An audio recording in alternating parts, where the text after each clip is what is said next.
Pernah nggak kamu bertanya-tanya bagaimana Adolf Hitler bisa semenakutkan itu? Penjelasan yang paling sederhana, karena Hitler adalah politisi yang handal. Ini klaim yang terdengar menyakitkan bagi banyak orang, tapi itu faktanya. Bayangkan saja, hanya dalam waktu 10 tahun, Hitler mampu membangun partai Nazi, menjadi diktator Jerman, lalu menguasai sebagian besar Eropa. Sejarawan mencatat ini juga dikarenakan Hitler dikelilingi oleh orang-orang yang brilian dalam urusan militer. Nah, sejarawan Norman Ohler punya insight yang menarik. Dalam bukunya yang berjudul The Total Rush, dia mengatakan ada satu faktor unik yang jarang diketahui orang-orang. Bukan soal politik, bukan juga militer, tetapi soal obat-obatan terlarang yang dikonsumsi Hitler, para jenderal, hingga kalangan tentara. Berbagai pertanyaan pun muncul, mulai dari jenis narkoba yang digunakan, hingga dari mana mereka mendapatkannya. Satu hal yang pasti, kondisi kecanduan itu berpengaruh terhadap keputusan Hitler di masa-masa jelang kematiannya. Simak selengkapnya hanya di Persami, Perkemahan Selasa Misteri. Persami bukan jurnalisme data. Persami bukan jurnalisme investigasi. Persami adalah jurnalisme yang bukan-bukan. Jika kamu mendengarkan ini lewat YouTube Tirto, share di kolom komentar. Rahasia Nazi apa yang jarang dibahas dan perlu untuk kami angkat?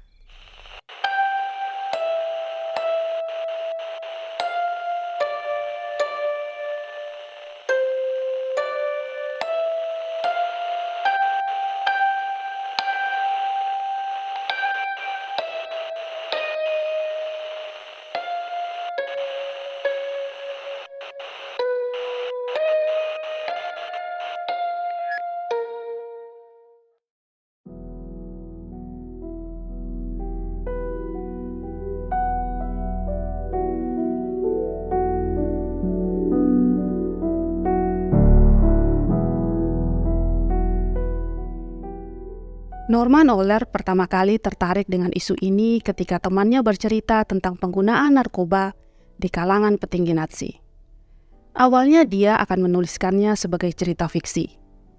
Tetapi saat riset, dia menemukan berbagai fakta menarik. Akhirnya dia memutuskan untuk menuliskannya dalam format non-fiksi. Semuanya berawal dari satu nama, Theodor Morell.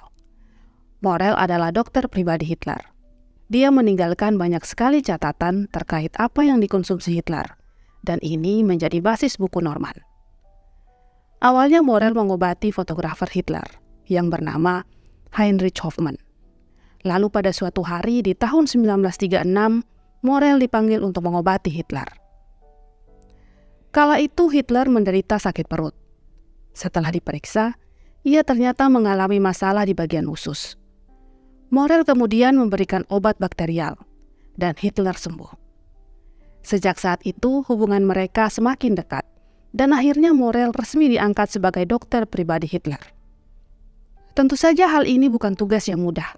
Bayangkan, Morell bertanggung jawab atas kondisi fisik orang paling penting di Jerman saat itu. Dia tidak hanya bertugas menyembuhkan, tapi juga menjaga kesehatan Hitler. Ada banyak cara. Salah satunya adalah dengan memberi vitamin. Vitamin ini diberikan setiap hari. Dosisnya lebih tinggi daripada dosis pada umumnya. Bentuknya cairan dan dikonsumsi dengan cara disuntik. Menurut Norman, pemberian vitamin adalah fase pertama dari 3 fase yang akan dilalui Hitler dalam perjalanannya mengonsumsi narkoba. Morell memberikan total 800 suntikan, dan setiap fasenya amat dipengaruhi oleh kondisi Jerman di medan perang. Misalnya, di fase kedua, yang dimulai pada tahun 1941. Perang Dunia Kedua sudah berjalan selama 2 tahun. Nazi Jerman berhasil menguasai sebagian besar wilayah Eropa. Pada bulan Juni, mereka mulai Operasi Barbarossa, sebuah kampanye militer besar-besaran yang tujuannya adalah menginvasi Uni Soviet.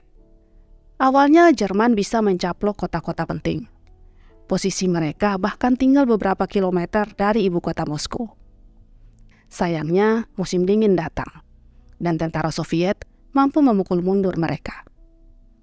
Mendengar berita itu, Hitler langsung sakit keras.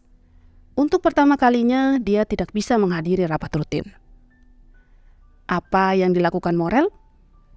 Untuk pertama kalinya juga, dia memberikan Hitler suntikan candu atau opium dengan nama Dolatin.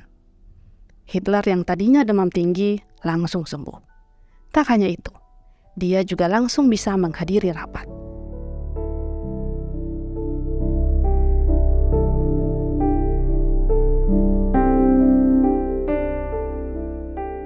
Inilah momen di mana Hitler mulai kecanduan. Sejak saat itu, dia selalu meminta disuntikan obat-obatan yang kini digolongkan sebagai narkoba. Alasannya karena vitamin sudah tidak menimbulkan efek di tubuhnya. Morel tidak bisa menolak. Yang bisa dia lakukan adalah menjaga stok obat-obatan. Salah satunya berasal dari perusahaan Merck & Co. yang pabriknya terletak di kota Darmstadt. Norman berasumsi Hitler saat itu sedang terobsesi untuk selalu aktif sepanjang hari, tanpa ada hari yang libur. Perang masih berlangsung, dan tentaranya mulai mengalami kekalahan di mana-mana. Masalahnya lagi, dia semakin tidak percaya dengan orang-orang di sekelilingnya. Obsesi ini mendorong Hitler untuk terlibat dalam setiap pengambilan keputusan, bahkan untuk hal yang tidak terlalu penting. Fase kecanduan yang ketiga dimulai pada tahun 1943. Hitler masih rutin menerima suntikan opium. Kadang dosisnya makin tinggi, atau frekuensi suntikannya semakin sering. Sayangnya, di medan perang, keberuntungannya semakin menjauh. Jerman tidak hanya kehilangan wilayah yang pernah mereka kuasai, mereka juga semakin sering dibom oleh pesawat sekutu. Dalam sebuah serangan di bulan Desember 1944, pabrik obat Merck & Co. dihancurkan oleh pesawat Inggris. Morel otomatis kehilangan pasokan obat untuk klien satu-satunya. Dalam catatan Norman, Hitler berhenti mengonsumsi narkoba mulai tahun 1945. Mirisnya, di tahun itulah Nazi Jerman kalah. Bayangkan, imperium yang kamu bangun sedang diambang keruntuhan. Dokter pribadimu sudah kamu usir, karena stok obat-obatan yang sudah tidak ada lagi. Norman menduga faktor inilah yang membuat kondisi kesehatan Hitler turun secara drastis. Hitler dalam masa sakau, terutama di masa dia mulai berada di bunker persembunyiannya di kota Berlin. Coba cek video yang menunjukkan momen terakhir Hitler. Sejak beberapa bulan sebelum kematiannya, Hitler terlihat lebih sering gemeteran. Misalnya ketika Hitler menerima beberapa anak kecil yang mendukungnya di halaman bunker persembunyiannya. Setiap bersalaman, tubuh dan tangan Hitler terlihat amat bergemetar. Beberapa sejarawan meyakini faktor penyebabnya adalah penyakit Parkinson. Ini didukung oleh fakta bahwa Morel sempat memberinya obat Parkinson. Hitler meninggal dunia di bunkernya pada 30 April 1945. Dia menembak kepalanya sendiri. Mayatnya dibuang di sebuah lubang, lalu disiram bensin dan dibakar hingga tak tersisa.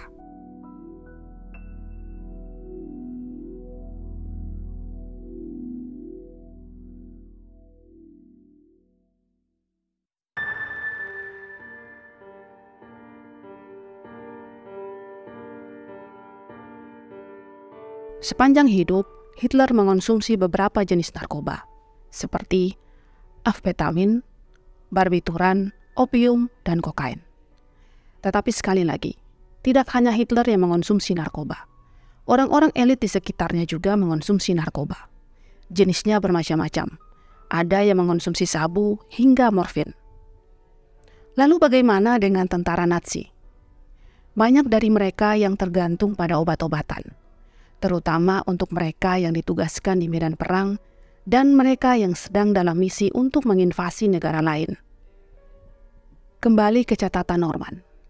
Ada seorang profesor asal Jerman bernama Otto Rank. Dia ahli di bidang kimia dan obat-obatan. Pada suatu hari, dia menyadari pemakaian sabu bisa menurunkan level ketakutan. Jika dosisnya dinaikkan, sabu juga bisa menurunkan keinginan untuk tidur. Setelah serangkaian tes pada tahun 1938 dan 1939, dia mencapai satu kesimpulan. Sabu adalah obat yang sempurna untuk para tentara. Otoritas Nazi Jerman langsung memproduksi 35 juta butir sabu. Barang ini kemudian didistribusikan ke ribuan tentara yang akan menginvasi Prancis lewat pegunungan Ardennes. Sabunya diminum 2 butir setiap 12 jam sekali. Efeknya luar biasa mengerikan. Para tentara tidak tidur selama 3 hari. Dalam waktu 3 hari itu, mereka bisa menembus pegunungan Ardennes, mematahkan ekspektasi tentara sekutu dan merebut kota Sedan di wilayah Prancis.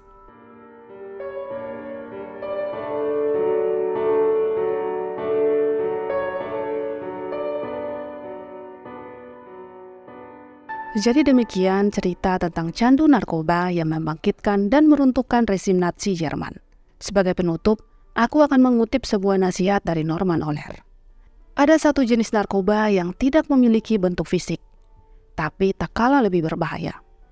Namanya fasisme, sebuah ideologi yang dipakai Hitler untuk membuat kegilaan di Eropa, dan dampaknya masih kita rasakan hingga hari ini. Saya Yantina mewakili seluruh rekan kerja pamit undur diri. Sampai jumpa di Persami edisi berikutnya.